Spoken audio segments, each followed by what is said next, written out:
39.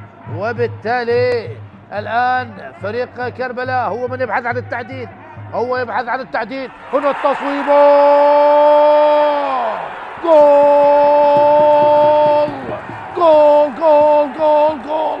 عبد الله حسون، عبد الله حسون يعاود الكرة، يعاود الكرة بقذيفة أخرى من هذا العميد الكربلائي ليعدل النتيجة. أي مباراة، أي سيناريو، أي أحداث، أي أهداف. جول جميل لمصلحة كربلاء. ماذا تفعل يا عبد الله حسون؟ ماذا في قدمك اليوم؟ قدمك اليمنى يا عبد الله حسون شاهدت تصويبة أخرى من عبد الله حسون. إكلاكيت ثاني مرة، إكلاكيت ثاني مرة.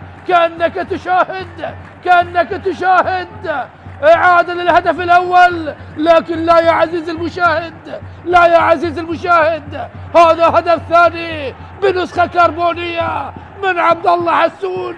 أي عبد الله، أي حسون.